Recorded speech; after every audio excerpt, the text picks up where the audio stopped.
Ya, Bismillahirrahmanirrahim. Assalamualaikum warahmatullahi wabarakatuh.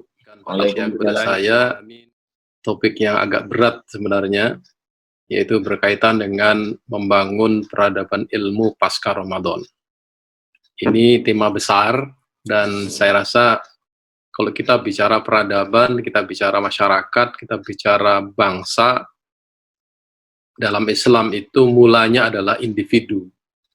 Oleh sebab itu relevan sekali kalau kita bicara Ramadan, sebenarnya bicara individu. Dan ayat yang paling sering kita kutip dalam kaitan ini adalah ayat Al-Baqarah, surat Al-Baqarah ayat 183, Ya ayyuhalladzina amanu kutiba alaikumusiyam kama kutiba alal ladzina min qablikum la'allakum tattaqun. Jadi inti daripada puasa ini adalah akhirnya. Innamal a'mal bi khawatimiha. Jadi proses bulan puasa atau berpuasa di bulan Ramadan itu yang penting adalah akhirnya. Akhirnya adalah mencapai tingkatan takwa. Nah, di mana letaknya takwa itu? Saya ingin menyampaikan sebuah trilogi yang selama ini sudah kita banyak tahu, tapi tidak banyak disadari, bahwa di dalam Islam itu ada proses, yaitu proses berislam, setelah itu adalah proses beriman. Nah, setelah beriman itu kita harus menjaga keimanan kita dengan ketakwaan, dan setelah itu kita bisa naik ke dalam tingkat berihsan. Atau di dalam bahasa lain, itu adalah Islam, iman, ihsan, Islam, iman, ilmu, iman, amal, atau syariah, akidah, akhlak.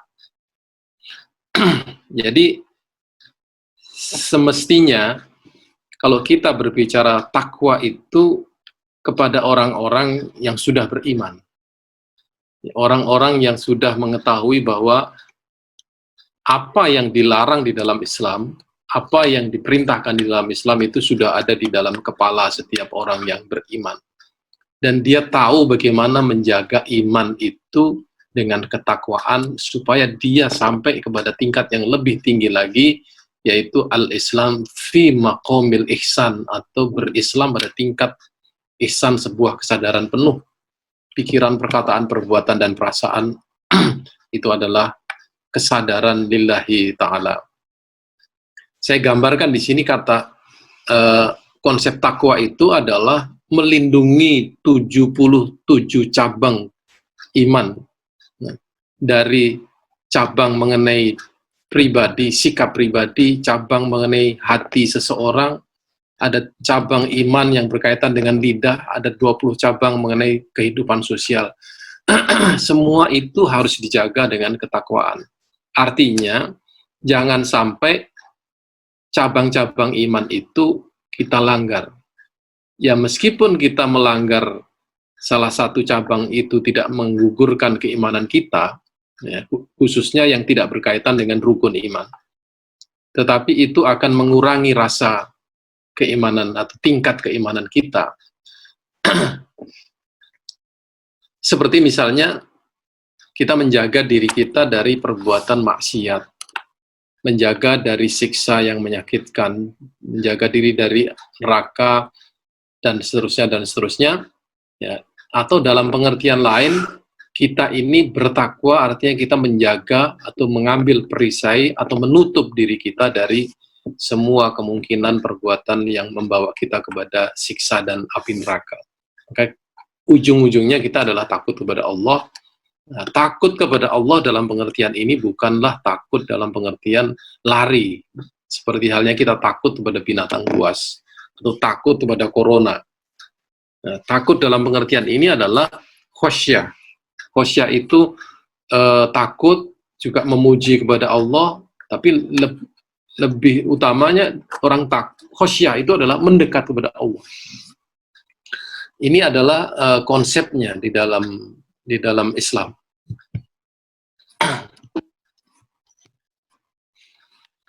Nah, di sini orang yang sudah bertakwa itu adalah orang yang sudah tidak ada lagi keraguan di dalam hatinya. Artinya keimanannya sudah begitu maksimal. Tidak sampai, ini Umar bin Khattab mengatakan, tidak sampai seorang hamba kepada hakikat takwa hingga meninggalkan keraguan yang ada di hatinya. Artinya bahwa orang yang bertakwa itu sudah tidak lagi kekurangan rasa iman kepada Allah Subhanahu wa taala. Orang-orang yang bertakwa itu adalah orang-orang yang luar biasa. Innallaha ma'al ladzina taqaw wal ladzina hum muhsinun. Ini sudah bertakwa, dia muhsin lagi, berbuat ihsan. Allah bersama orang itu. Bersama ini artinya sangat luar biasa. Kalau kita dalam kehidupan sehari-hari aja, saya bersama tokoh ulama besar. Kita merasa sudah pada tempat yang aman. Bagi orang-orang yang gila jabatan akan mengatakan, saya bersama presiden, saya bersama menteri. Kita bayangkan, bersama manusia aja orang bangganya setengah mati. Ini bersama Allah. Innallaha ma'al ladzina taqaw wal ladzina hum muhsinun. Wallahu waliyul muttaqin. Allah adalah pelindung orang-orang yang bertakwa. Dilindungi preman aja orang sudah merasa aman. Bayangkan, dilindungi oleh Allah Subhanahu wa taala dari segala mara bahaya. Ya. Selain itu, ya, di dalam Al-Quran disebutkan juga, dijanjikan, barang siapa yang bertakwa kepada Allah, yaj'allahu makhrajan, dia akan mengadakan baginya jalan keluar. Wa yarzuquhu min haitsu la yahtasib, dan diberi rezeki dari arah yang tidak diduga-duga. Tapi diingat bahwa ketakwaan ada di atas keimanan dan keislaman. Innallaha yuhibbul muttaqin. Tidak hanya dilindungi, dicintai oleh Allah. Ya, dan amalnya diterima. Innama yataqabbalullahu minal muttaqin. Menerima apa-apa yang dilakukan oleh orang yang bertakwa. Jadi seperti apa yang dilakukan oleh orang yang bertakwa? Ya, orang yang selalu membersihkan diri, selalu bertauhid di dalam segala waktu. Membersihkan hati dari segala bid'ah, membersihkan hati dari segala maksiat. Itu adalah amal-amal ketakwaan. Dia takut untuk melanggar apa yang diperintahkan dan takut melanggar apa yang dilarang. Ada jenis-jenis takwa di sini. Ada yang menahan diri untuk mengerjakan apa yang diharamkan, ya. Kemudian orang-orang ini adalah orang-orang yang istiqomah dalam ketaatan.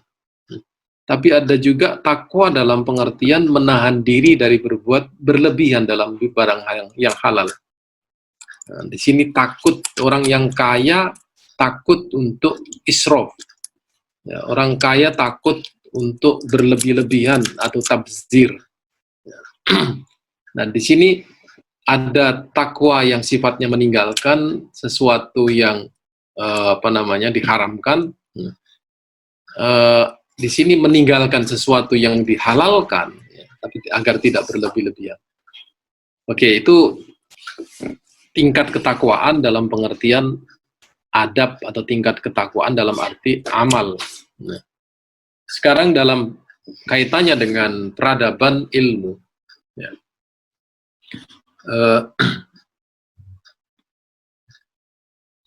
Ilmu pengetahuan di dalam Islam itu sumbernya adalah Al-Quran.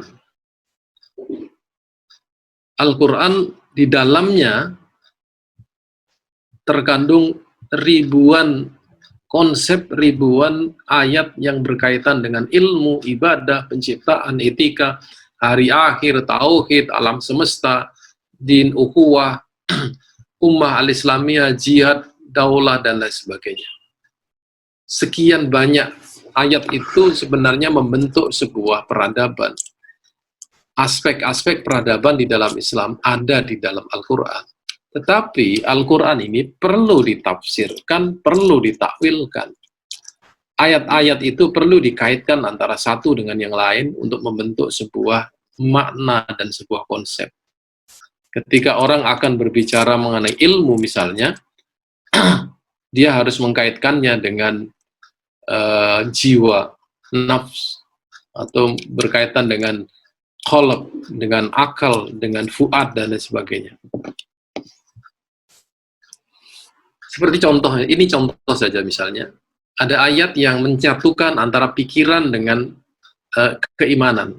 Alladzina yadhkurunallaha qiyaman wa qu'udan wa 'ala junubihim wa yatafakkaruna fi khalqis samawati wal ard rabbana ma khalaqta hadza batila subhanaka faqina adzabannar. Maksudnya adalah orang-orang yang berzikir kepada Allah baik berdiri atau dalam keadaan duduk ataupun tidur, kemudian pada saat yang sama berpikir tentang penciptaan langit dan bumi, maka dia akan sampai kepada sebuah kesimpulan bahwa Allah menciptakan ini semuanya tidaklah sia-sia. Artinya bahwa dengan berpikir dan berzikir, berpikir, beriman dan berpikir, beriman dan berilmu, orang akan mencapai kepada sebuah kesimpulan bahwa Allah adalah pencipta segala sesuatu.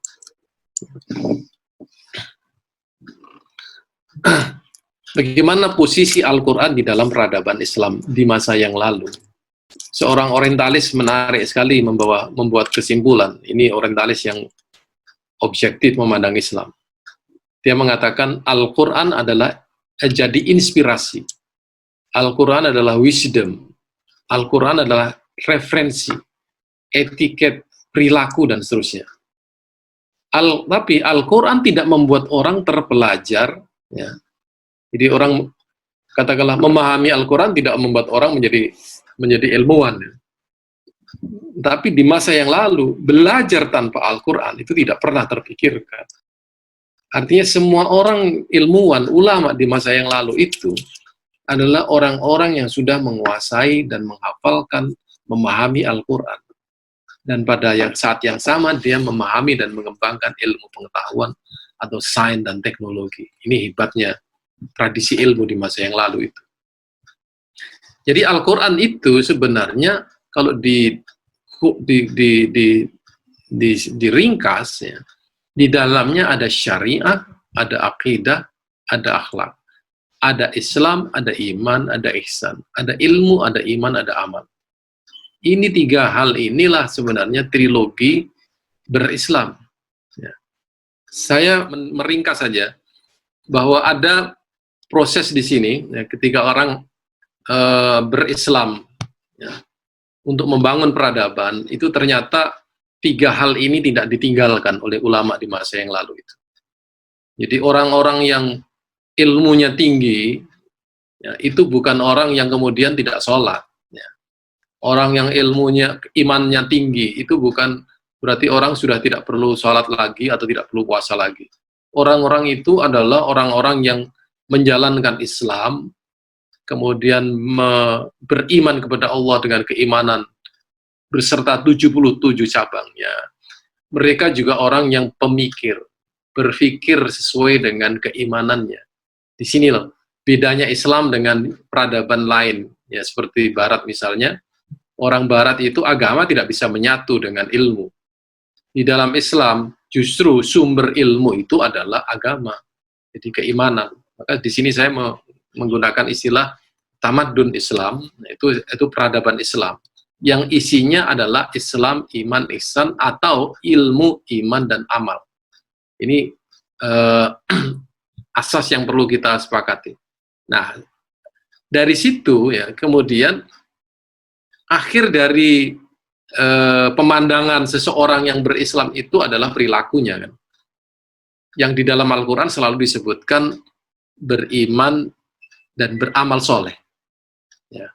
Beriman dan beramal soleh. Selalu aminu wa amilus sholihat. Itu banyak sekali janji Allah, ya, yang apa namanya, di dalamnya ada jannatun tajri min tahtihal anhar.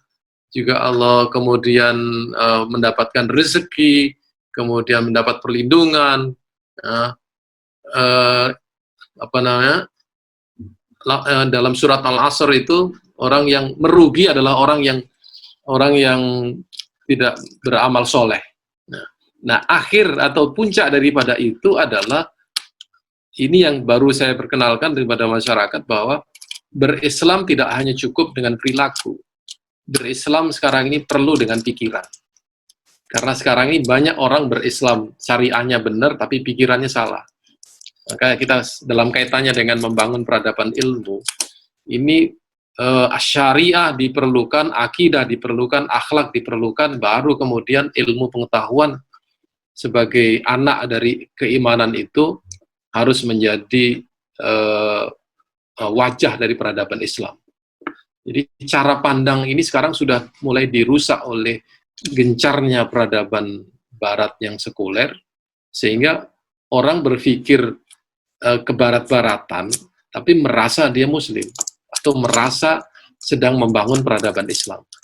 Nah, saya ingin memperkenalkan ini. Jadi, berpikir secara Islam itu adalah bagian penting dari berislam, bahkan menurut saya tingkat yang paling tinggi. Nah, sebab innama yakhsyallaha min ibadihil ulama. Ya, orang yang yakhsha, yang takut kepada Allah itu adalah orang yang alim. Orang yang alim adalah orang yang berpikir. Nah, di sini orang alim itu tingkatannya lebih tinggi daripada orang umaro. Ya, ulama itu lebih tinggi dari umaro. Karena apa? Karena pandangannya itu akan memberikan petunjuk kepada masyarakat tentang sebuah kebenaran atau berbagai macam kebenaran. Jadi kesimpulannya dari situ, peradaban Islam adalah peradaban yang dibangun dengan ilmu. Ilmu itu apa? Ya syariah. Kemudian di atas fondasi iman dan dikembangkan dengan bangunan akhlak atau amal-amal. Setiap amal di dalam Islam itu berbau akhlak. Setiap amal itu pasti, ya, bagi orang mukmin pasti ada setiap amal ada imannya di situ. Nah, amal yang disertai dengan iman itu adalah akhlak. Apalagi bagi muslim, keimanannya itu basisnya adalah ilmu pengetahuan. Ini yang menjadi ciri dari peradaban Islam. Jadi Al-Quran, ya, itu di dalamnya mengandung keimanan, di dalamnya mengandung ilmu pengetahuan, di dalamnya mengandung amal-amal sosial. Jadi tidak bisa dipisahkan. Ya. Dalam pelajaran di pesantren itu ada hafalan al-ilmu bila amalin kasyajari bila samarin. Ilmu yang tanpa amal seperti pohon tanpa buah. Ini pentingnya amal di dalam ilmu pengetahuan. Bagaimana dari Al-Quran menjadi peradaban ilmu? Ternyata menarik sekali di sini kalau kita bicara sejarah, ya. Sebelum kita bicara bagaimana membangun peradaban ilmu, kita bicara dulu, berkaca kepada sejarah. Dari sekedar memahami Al-Quran, itu kemudian menjadi sebuah gerakan intelektual, menjadi tradisi ilmu, kemudian lahir disiplin ilmu. Di sebelahnya juga lahir sebuah kekuatan politik, karena memang ancaman umat Islam pada waktu itu adalah kekuasaan. Mau tidak mau, umat Islam harus memperkaya, memperkuat diri dengan senjata. Itu sejak zaman Nabi pun sudah dilakukan seperti itu. Tetapi saya yang ingin garis bawahi di sini adalah gerakan yang utama dilakukan oleh Nabi untuk membangun peradaban Islam adalah tradisi intelektual Islam pertama di dalam As-Suffah.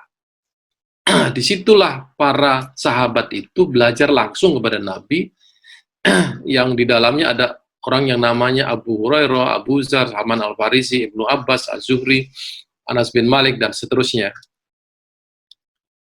Nah, apa yang mereka pelajari? Sebenarnya hanya membaca wahyu. Membaca, menulis, memahami, mengamalkan. Jumlah mereka tidak banyak. Tapi inilah inti peradaban Islam. Nah, apa yang mereka lakukan? Ini ada satu kesan-kesan sahabat yang mengatakan bahwa kunna fi ahdi Rasulullah sallallahu alaihi wasallam la natajawasu surah minal Qur'an hatta nahfadhu wa na'malu biha wa ta'allamna al-ilma wal amal. Jadi pada zaman Rasulullah kami tidak pernah melewatkan sebuah surat pun dari Al-Qur'an, ya, kecuali dan tidak akan melewatkannya, ya, sebelum kami menghafal dan mengamalkannya, agar kami sekaligus dapat mempelajari ilmu dan mengamalkan. Luar biasa. Jadi ilmu dan amal, mereka imannya sudah tidak diragukan lagi. Mereka ditambah dengan ilmu, dan ilmu itu diamalkan. Ini sebenarnya inti dari peradaban Islam. Oleh sebab itu, dalam perjalanan selanjutnya, sesudah Rasulullah SAW wafat, para ashabus sufah tadi itu membuat masyarakat atau komunitas. Anas bin Malik itu kemudian mendirikan kelompok yang namanya Fuqaha. Ibnu Abbas mendirikan kelompok lagi atau pengikut yang namanya Mufassirun. Kemudian ada ulama-ulama yang lain yang mengembangkan sebuah tradisi zuhud yang kemudian menjadi ilmu tasawuf. Ada yang hanya berbicara mengenai Tuhan, mengenai tauhid sebenarnya seperti apa, kemudian menjadi ilmu kalam atau ilmu usuluddin. Dari Al-Quran muncul ilmu, ya. Maka testimoni lagi ini menarik, bahwa bala tentara Islam tidak berbekal apa-apa secara kultural selain kitab suci dan sunnah Nabi. Karena inner dinamiknya, maka ajaran Islam itu menjadi landasan pandangan hidup yang dinamis, yang kelak memberi manfaat untuk seluruh umat manusia. Ini berarti ketika umat Islam lari ke Persia, lari ke India, lari ke Mesir, lari ke Spanyol, lari ke India, itu sebenarnya membawa sebuah ajaran, bukan membawa senjata. Senjata tidak ada apa-apanya, seperti Genghis Khan atau Khalaqu Khan ketika menaklukkan umat Islam di Baghdad itu, dia hanya punya senjata, tidak ada ajaran. Sehingga sekarang tidak ada lagi itu. Dia hanya menghancurkan dan merusak peradaban Islam saja. Tapi Islam begitu masuk ke tempat-tempat itu, dia membangun. Karena ada ajarannya di situ.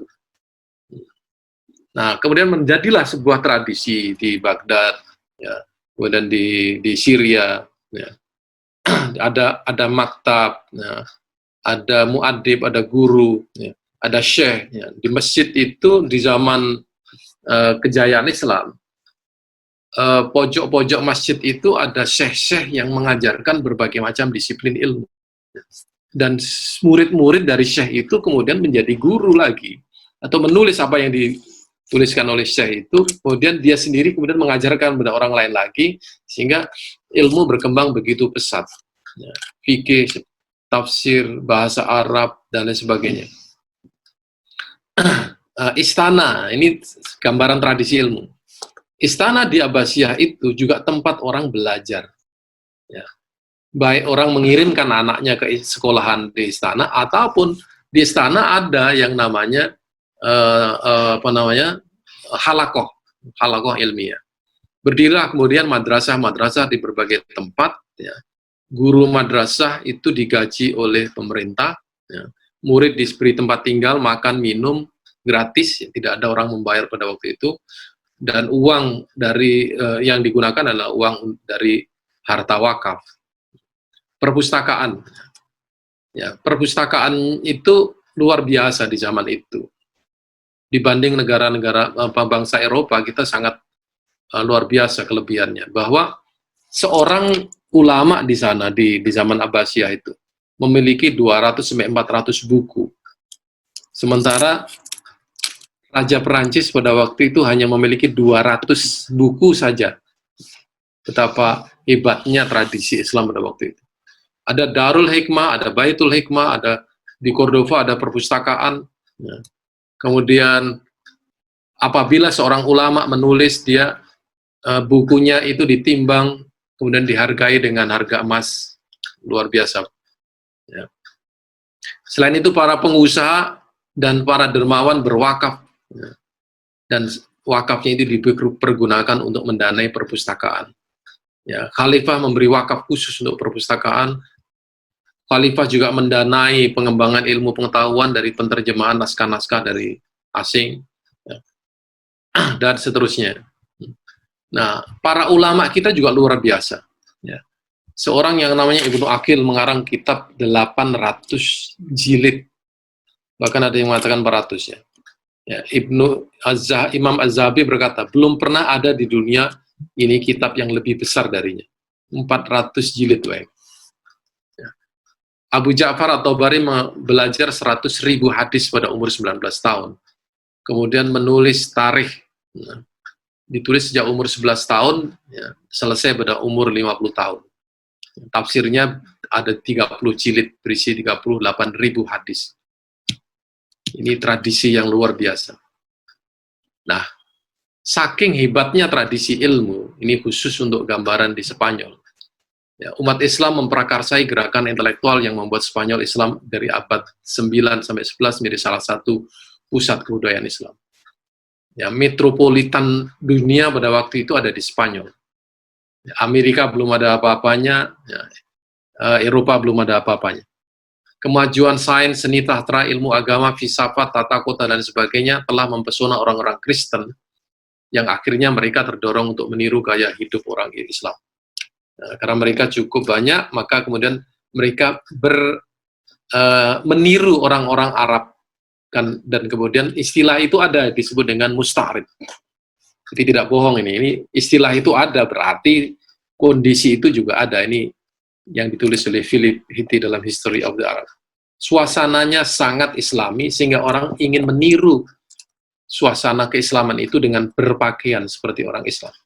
Orang Eropa ketika mengalami kesulitan dalam masalah matematika, dia pergi ke Spanyol, selesai masalahnya. Demikian seterusnya dalam bidang-bidang sains dan teknologi yang lain. Bagaimana kita membangun sekarang ini? Ya, singkat kata, membangun peradaban ilmu. Ilmu itu adalah basis setiap peradaban di dunia. Peradaban yang masih eksis sekarang ini adalah dunia yang memegang ilmu sebagai asas peradabannya. Sekarang yang berkuasa adalah peradaban barat, karena dia mengembangkan sains dan teknologi. Ya. Kemudian dengan ilmu dapat dibangun berbagai sistem kehidupan dan masyarakat. Dengan ilmu suatu peradaban akan menjadi kuat. Ya, barat dengan ilmu pengetahuan dia bisa menjajah dunia. Ya. Tapi masalahnya sekarang ini adalah ilmu pengetahuan barat itu adalah ilmu pengetahuan yang tidak berbasis kepada agama. Ya, dia sudah lama meninggalkan agama. Ya. Maka perlu dibangun ilmu pengetahuan, ya, berbasis pada iman dan berdampak kepada amal. Jadi kalau ini membangun peradaban ilmu di dalam Islam, kita tidak hanya sekedar ikut melakukan pengembangan sains dan teknologi, kemudian mencapai prestasi dan kemudian sampai kepada penemuan yang diakui oleh dunia dengan diterbitkan dalam majalah Scopus dan lain sebagainya. Itu biasa dalam tradisi barat. Tapi di dalam Islam yang diperlukan adalah individu-individu yang di dalamnya taat untuk menjalankan syariat, individu yang imannya dibuktikan dalam amal yang soleh, individu yang tetap beraktivitas mencari nafkah, tapi pikiran dan jiwa manusia tidak diarahkan untuk mencari nafkah.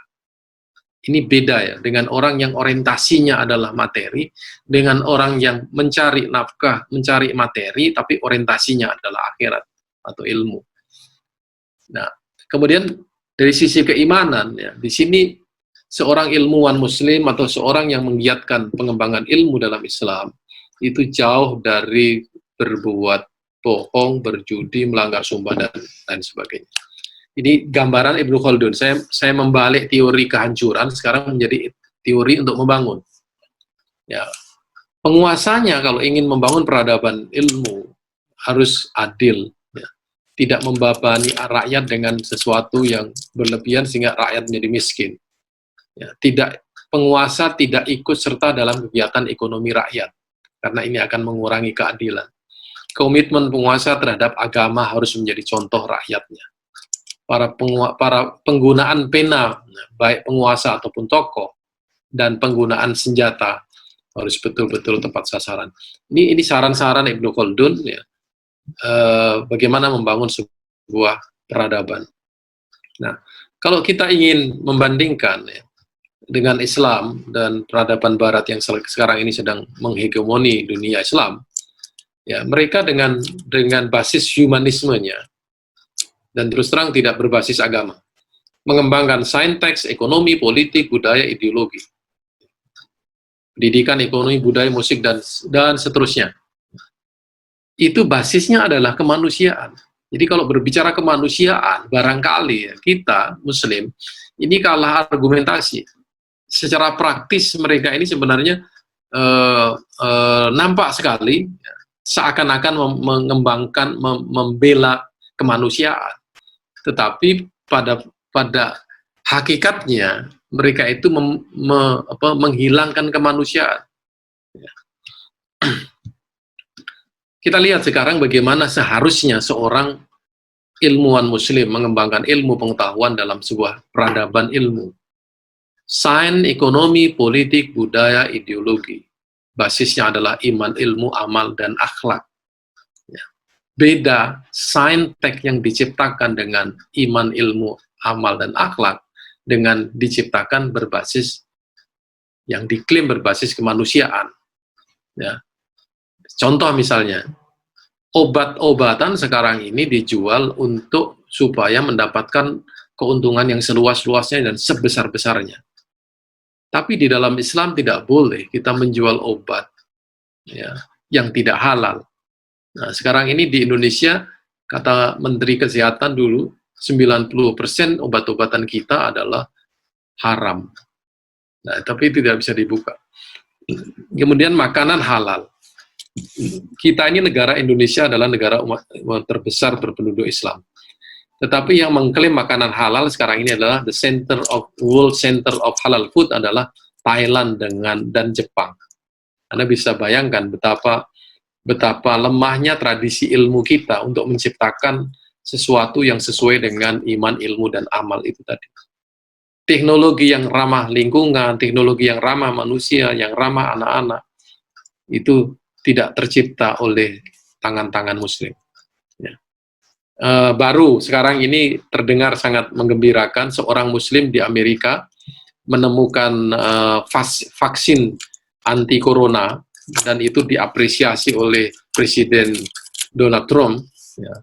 Dan itu merupakan satu pukulan bagi dia yang selama ini dia merendahkan Islam. Ternyata yang menemukan vaksin adalah orang Islam. Itu maksud saya, ilmuwan Muslim harus melakukan memproduksi prestasi-prestasi atau menghasilkan prestasi-prestasi yang berguna untuk umat manusia, dan itulah kemanusiaan di dalam Islam, tidak hanya untuk orang Islam. Dalam bidang sosial, ya, ekonomi berbasis syariah sebenarnya itu akan lebih manusiawi daripada ekonomi yang berbasis kapitalisme.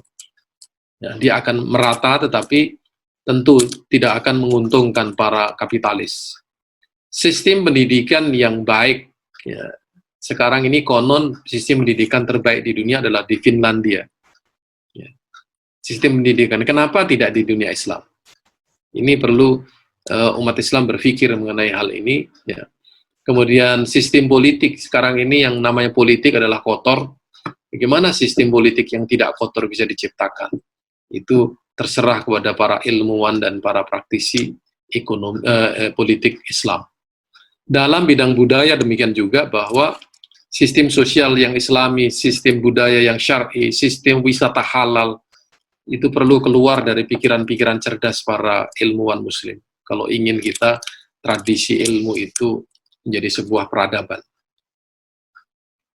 Jadi ini peradaban ilmu itu harus ditunjang oleh kekuasaan, ditunjang oleh sebuah kekuatan ekonomi, juga harus didukung oleh stabilitas politik serta lembaga pendidikan dan penelitian. Ini analisis Al-Hasan, ya, seorang pakar sains dalam Islam, tapi dia di Amerika, menulis sebuah analisis bahwa ada faktor-faktor yang menyebabkan runtuhnya sains Islam setelah abad ke-16. Dia menganalisa bahwa kejatuhan sains Islam, ya, di dalam dunia Islam itu disebabkan oleh masalah kekuasaan, ekonomi, politik, dan lembaga penelitian.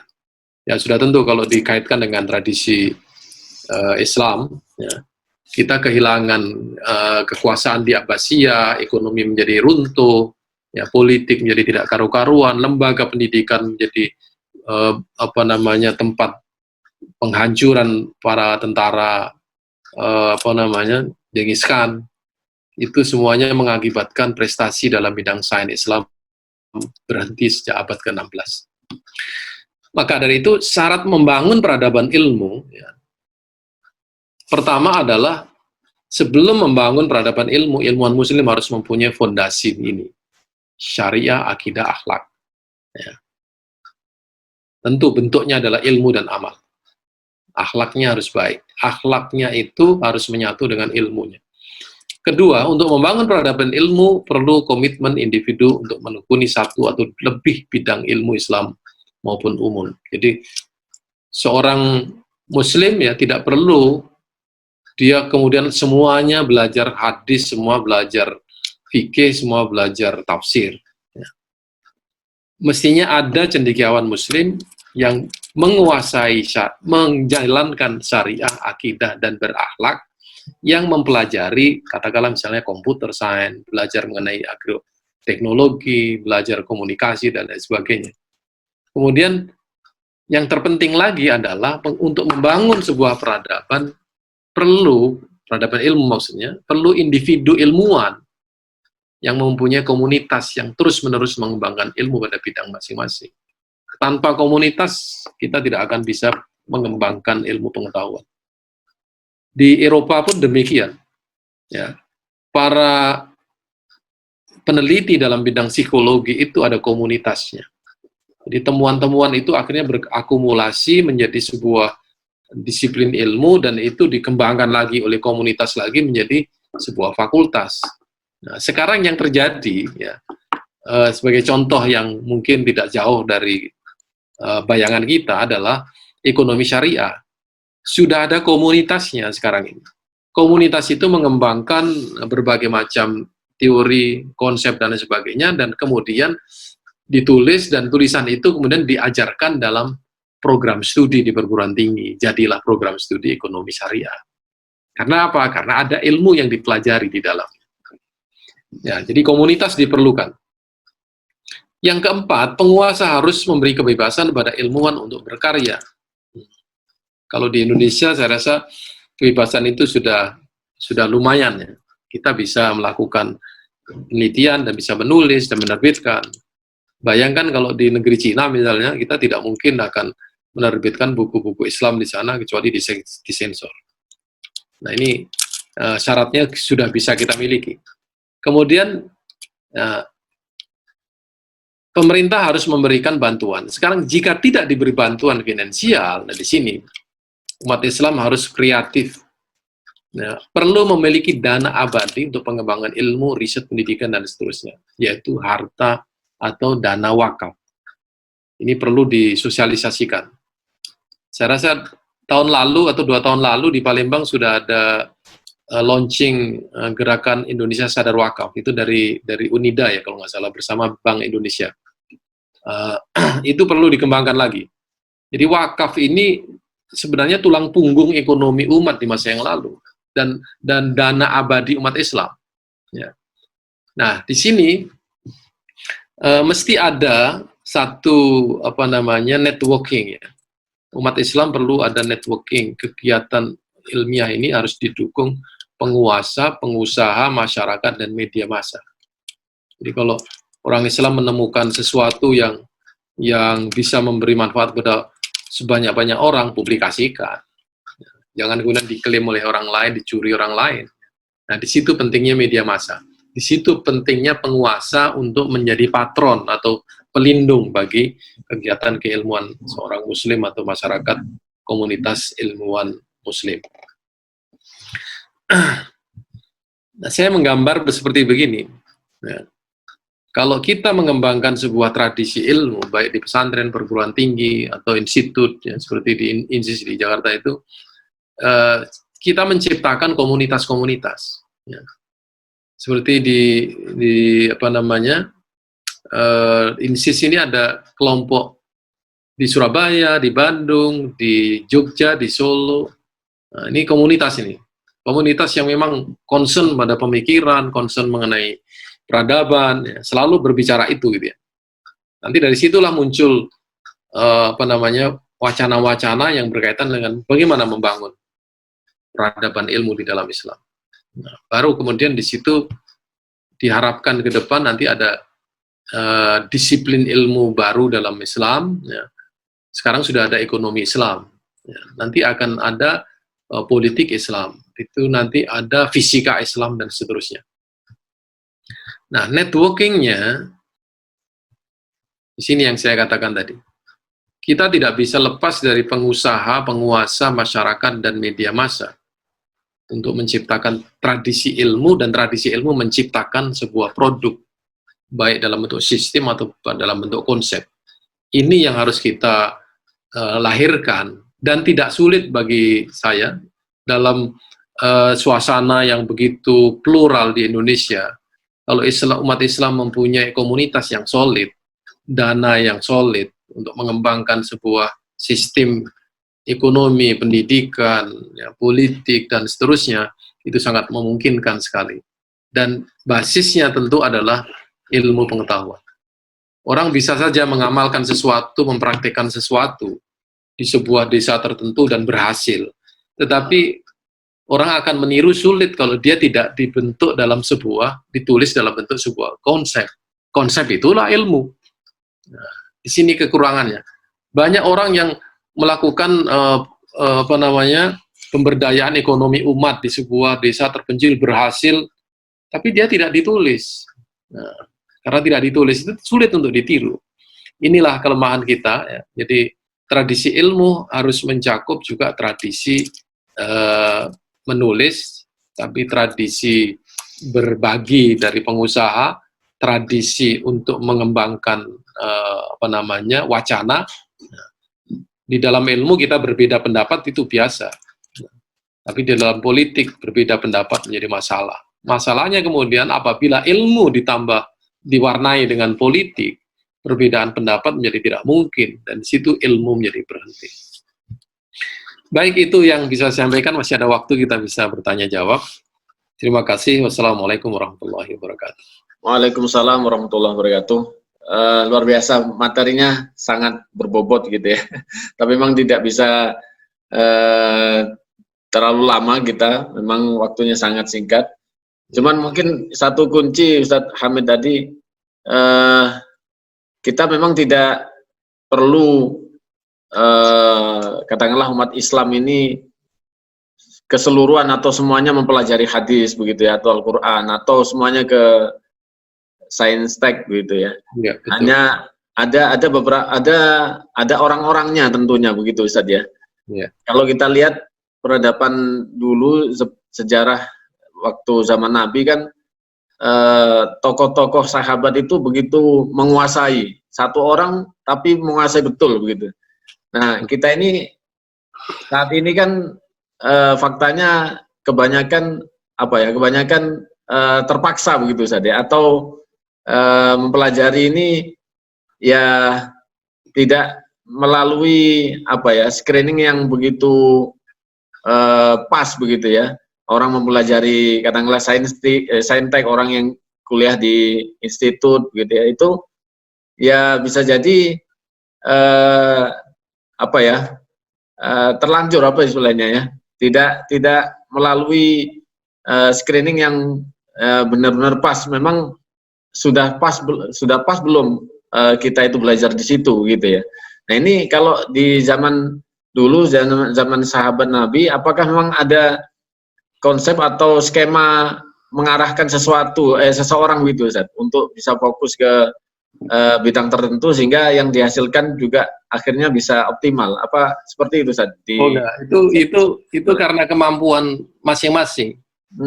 Orang-orang yang memang hafalannya kuat seperti Abu Hurairah, itu dia mengambil porsi di situ, hafal sekian ribu hadis.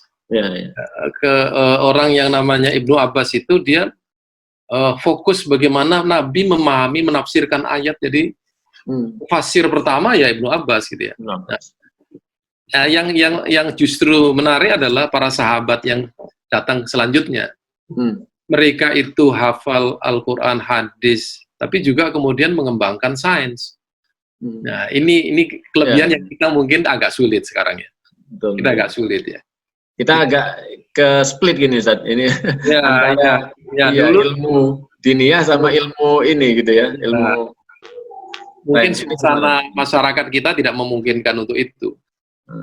Bedanya di sini, dulu Imam Ghazali itu bisa berbulan-bulan tinggal di sebuah masjid menghabiskan menulis buku Ihya Ulumuddin.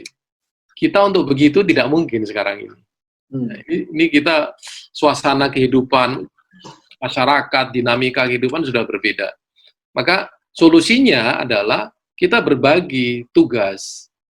Nggak apa-apa belajar sains dan teknologi, belajar Islamnya yang basic-basic aja. Ya jangan sampai lah nggak tahu rukun Islam, rukun iman. Ya, itu yang basic aja. Nah, di sini perlu kerjasama ketika orang ingin mengembangkan teknologi yang berbasis syariah. Ya harus ketemu dengan orang yang belajar syariah kan. Di sini perlu sinergi antar umat itu. Ya betul, ya betul. Ya, lantas kemudian kalau kita sekarang ini ingin mengimbangi karena peradaban barat, apakah juga kita harus terpacu atau dipacu untuk mengimbangi mereka sekolah di tempat mereka begitu Ustaz, atau gimana Ustaz? Apa ya, cukup? Nggak apa-apa. Saya kira mereka sekarang sedang mempunyai kelebihan dalam mengembangkan sains dan teknologi. Ya kita belajar dari mereka bagaimana dia mengembangkan itu, ya. Dan setelah itu kita melakukan proses asimilasi. Sama dengan orang Islam dulu pergi ke India belajar matematik. Apa yang dihasilkan adalah adalah angka Arab yang sekarang menjadi angka Latin itu dari India aslinya. Angka 0 itu yang menemukan orang Islam. Nah, ketika di India masih nggak karu-karuan bentuknya itu. Nah, disinilah astronomi juga begitu. Ketika orang Islam masuk ke Persia, di situ sudah ada astronominya orang-orang Yunani. Tapi kemudian orang Islam menggunakannya sebagai dasar untuk menentukan waktu sholat, waktu puasa dan seterusnya.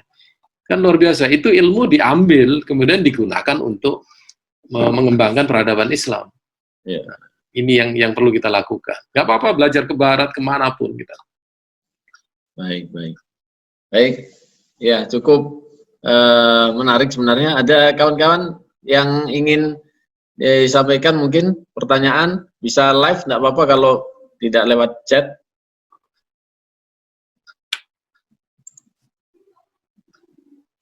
Lantas kemudian kita sambung aja Ustaz ya, kalau pasca Ramadan ini misalkan, ini kan akhir-akhir ini kita sangat diuji begitu ya. Kalau kita lihat bagaimana ilmu itu tadi sudah dijelaskan sebagai fondasi, al ilmu qoblal qaulil amal gitu ya. Ini kan sekarang ini diuji Ustaz. Kita ini katakanlah kebanyakan masyarakat kita ini orang nyebutnya sumbu pendek begitu ya. mudah terpancing begitu ya, terprovokasi begitu ya. Nah, ini kan memang sangat kontradiktif dengan bagaimana kalau kita ingin mengembangkan tradisi intelektual, maka ya sebelum bertindak harus berpikir dulu begitu saja.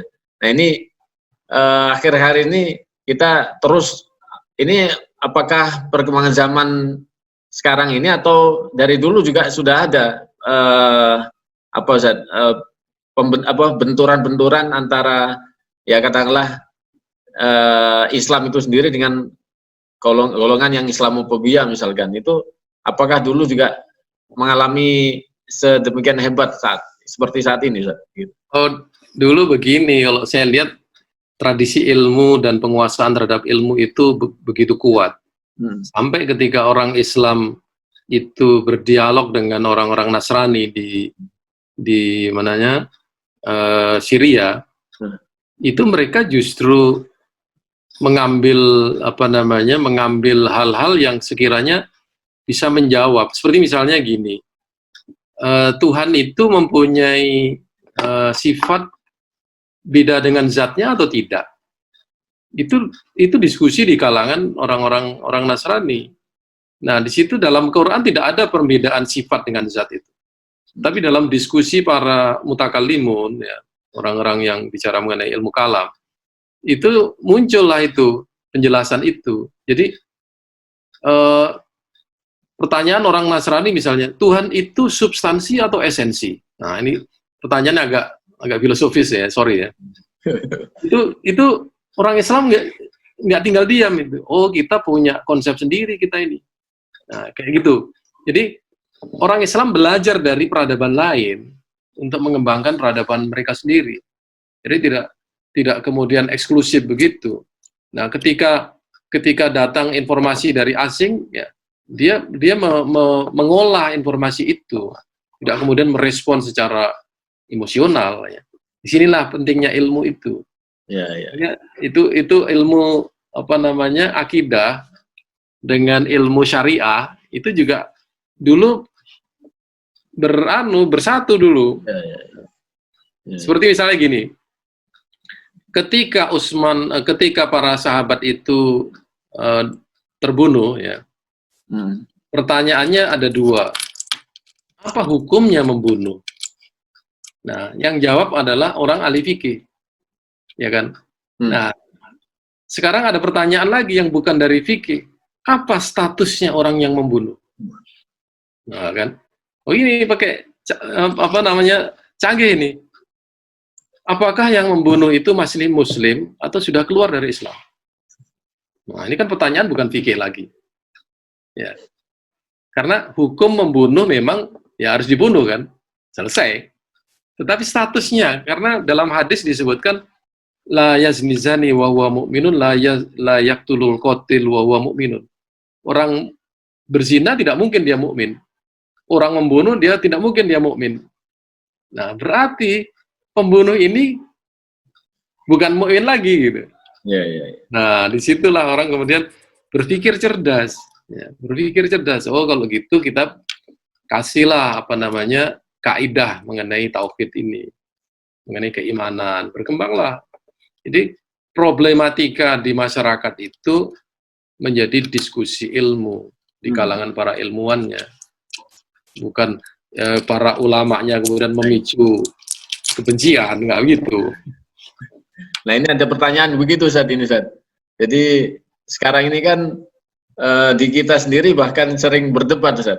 Sering berdebat, bahkan ada fenomena saling mentahdir begitu ya, yang tidak sependapat atau tidak sepaham begitu. Nah, ini bagaimana ini? Kita sendiri punya masalah di internal kita ini.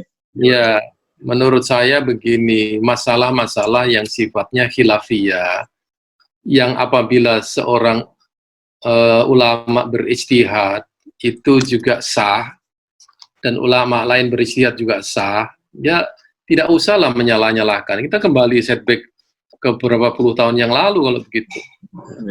Ini masalah furu'iyah ijtihadiyah ini masalahnya. Ya, asal jangan kemudian dibawa kepada masalah akidah. Jadi kita dibingungkannya di sini. Ketika orang berbicara masalah akidah dan dia sesat, kita membiarkannya. Tetapi ketika kawan-kawan berbeda dalam masalah furu'iyah, kita saling menyerang. Ini ada apa ini? Ya, saya curiga ini ada grand design ini kayaknya. Orang yang mencoba. Ya memang. Ya, seolah-olah kelihatannya begitu. Malah kita yang katakanlah sama-sama ini, kita sama-sama rajin mengaji, rajin berdiskusi, ini malah justru saling dibenturkan begitu dengan ini. Apa ini yang kurang di mana, Ustaz?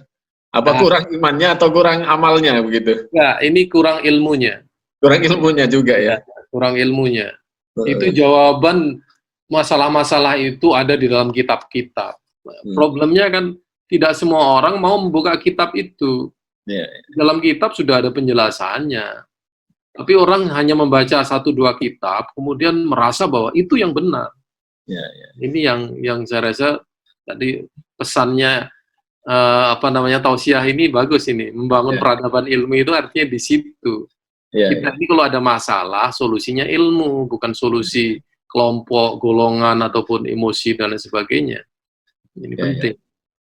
Kalau kemudian ada sekarang fenomenanya memilih atau selektif memilih guru, itu gimana Ustaz? Memilih guru dalam belajar Islam agar Iya, tidak salah persepsi, sehingga ini pilih-pilih nih gurunya nih jadinya sekarang. Ada kajian ini Ustadz ini begitu ya. Terus kemudian Ustadz ini lain-lain ininya pendengarnya mustamiknya ini gimana Ustadz? ya. Sekarang ini untuk orang awam memang dia perlu guru. Ya, tetapi jangan, ini pesan untuk para guru, janganlah orang-orang ini diajak untuk fanatik kepada Anda sendiri. Itu kesalahan besar. Islam itu tidak sesempit apa yang Anda ajarkan. Anda tidak bisa mengajarkan Islam secara menyeluruh. Oleh sebab itu, orang lain yang mengajarkan Islam itu juga harus Anda hargai. Ini yang perlu dicatat. Orang awam memang perlu harus ada gurunya, tapi diajak oleh guru supaya fanatik dan mengatakan bahwa dia yang benar, orang lain salah. Ini yang berbahaya. Kalau begitu kan nanti ulama-ulama di zaman lalu akan habis semua dikritik itu. Masya Allah. Ya, ini yang menurut saya tidak baik untuk membangun peradaban ilmu. Ya, ya, ya. Karena ilmu adalah seluas realitas alam semesta ini. Jadi bagaimana Anda mengklaimnya ilmu Anda yang benar? Baik. Mohon maaf ini kami persilakan Ustaz kalau mau berbuka. Ya, kalau ada yang mau nanya. Satu lagi ini mungkin sebagai penutup saja. Ini kebetulan pas juga waktunya. Ini sebagai penutup saat terakhir. Nah, bagaimana cara sekarang ini cara kita mendidik kita dan keluarga katakanlah gitu ya, biar selalu lapar akan ilmu gitu Ustaz. Selalu belajar dan membaca. Nah, ini kan sekarang ini godaan lagi nih. Dikit-dikit pegang HP, dikit-dikit lewat HP kan gitu. Kalau dulu pegang kitab. Nah, sekarang ini agak males kita untuk belajar atau menggali ilmu. Ini gimana Ustaz biar selalu giat begitu? Ya, pertama begini, syariahnya harus dimatangkan. Artinya anak-anak harus dilatih sholat, kemudian berpuasa, kemudian jamaah dan lain sebagainya. Itu awal dari segala sesuatu itu. Yang kedua, ya, orang tua harus mempunyai cara bagaimana mengawali tradisi itu. Kalau melihat orang tuanya membaca Al-Quran, dia pasti ingin membaca. Kalau melihat orang tuanya membaca buku, dia pasti ingin membaca. Nah, kalau orang tuanya tidak sempat untuk melakukan itu, dia wajib menyewa orang lain untuk mengajari anak-anaknya. Ini perlu. Jadi dunia yang semakin kompleks dan semakin banyak kegiatan itu, ya, perlu disiasati dengan cara seperti begitu. Sampai orang tua yang dua-duanya bekerja sekalipun, ya, tidak dilarang dalam Islam. Tapi kewajiban mendidik anak itu tidak boleh kemudian ditinggalkan gara-gara dia bekerja. Tidak ada alasan, ya, tidak ada alasan. Saya bekerja, saya nggak sempat mendidik anak. Di hari akhir Anda tidak ditanya apakah Anda kerja atau tidak. Yang ditanya adalah apakah Anda mendidik anak menjadi soleh atau tidak.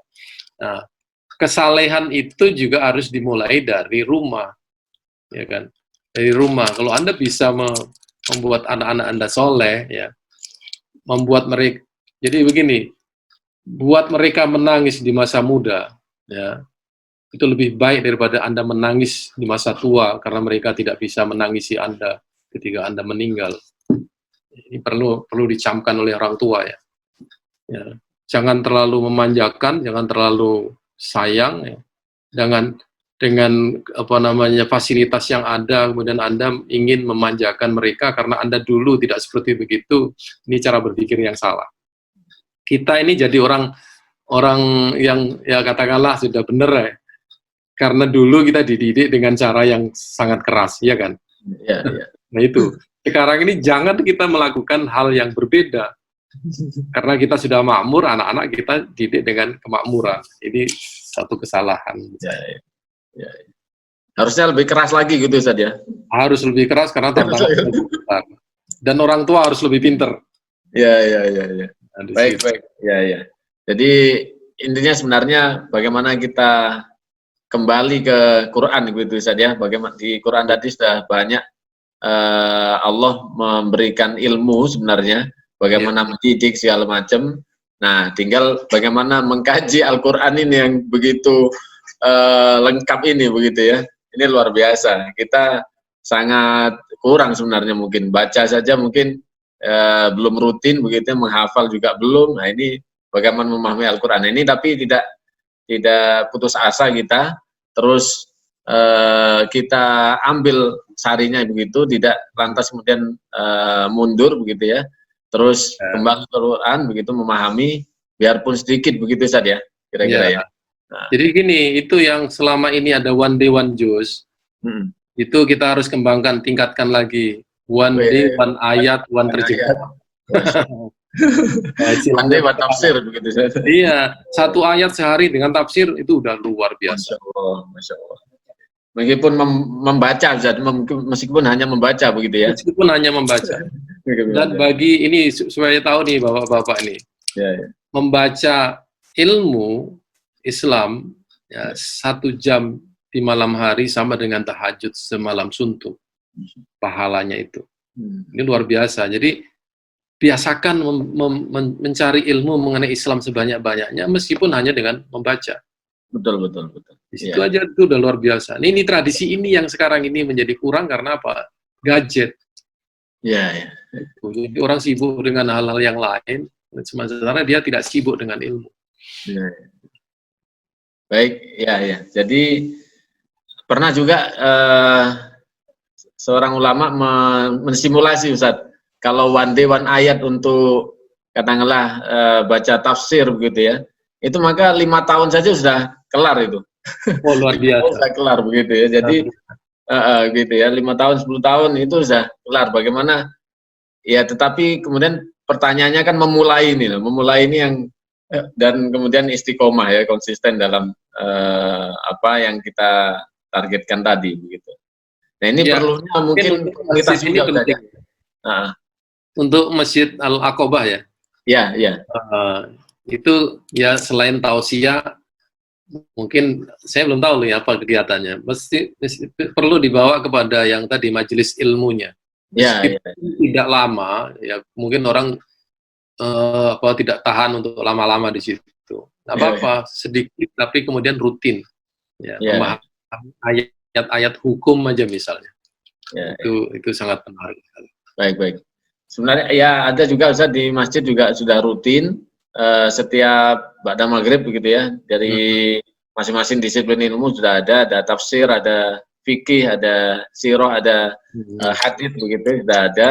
Kemudian di masjid juga sudah dimulai buka rumah Quran bagi anak-anak usia dini menghafal secara ini cepat begitu ya, dan di usia sedini mungkin begitu. Ini sudah ada Ustaz di Masjid Aqobah. Ini pelan-pelan memang, tapi perlu dukungan semua pihak memang. Perlu dukungan semua pihak. Baik, mungkin itu Ustaz pertemuan kita sore hari ini. Ada statement closing statement mungkin Ustaz? Oh ya, pertama saya ingin sampaikan bahwa berislam itu sebenarnya ringan. Ya, dia bagi orang-orang yang hanya mampu untuk melakukan syariah saja, ya dia ada tempatnya. Ya. Ini saya sitir ayat Al-Hujurat, wa qalatil a'rabu amanna qul lam tu'minu walakin qulu aslamna wa lam yadkhul iman fi qulubikum wa in tuti'u Allah wa rasulahu lam yalidkum na'malikum syai'an wallahu ghafurur rahim. Jadi gini, orang itu belum beriman, dia baru Islam aja, ya. Nggak apa-apa itu dia, berislam aja. Apa yang dikerjakan dalam bentuk sholat, puasa, zakat, haji, ya, itu akan dihitung oleh Allah. Kalau dia mampu kemudian mengembangkan Islamnya dengan iman, ya, berarti dia akan meningkatkan sholatnya, puasanya, zakatnya ke tingkat yang lebih tinggi lagi. Dari situ kalau dia masih mampu lagi, ya, kualitas orang berbeda-beda. Keimanannya itu dibuktikan dalam bentuk amal, dalam segala hal dan segala aspek kehidupan. Itu akan menambah harga seorang mukmin. Nah, kalau seorang mukmin itu amalnya soleh, karena syariatnya dikerjakan dengan baik, maka dia akan menjadi berkah bagi masyarakat di sekitarnya. Nah, apalagi kalau dia berislamnya itu pada tingkat ihsan, artinya akhlaknya itu mulia, dia akan menarik banyak orang untuk meniru apa yang dia lakukannya.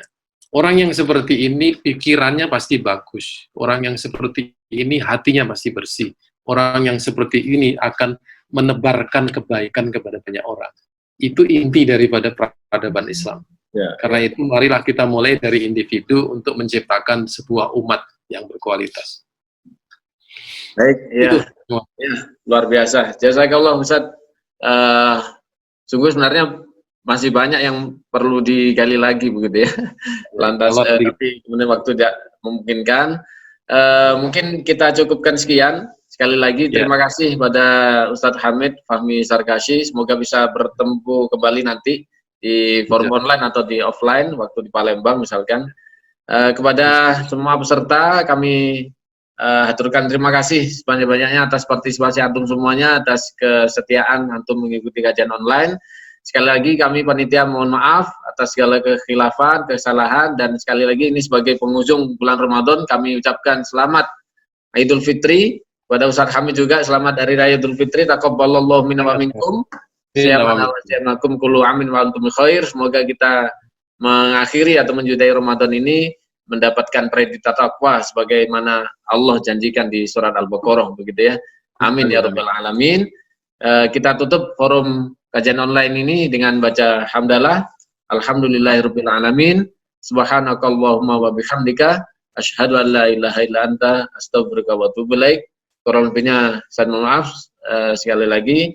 Billahi taufiq wal hidayah. Wassalamualaikum warahmatullahi wabarakatuh. Waalaikumsalam.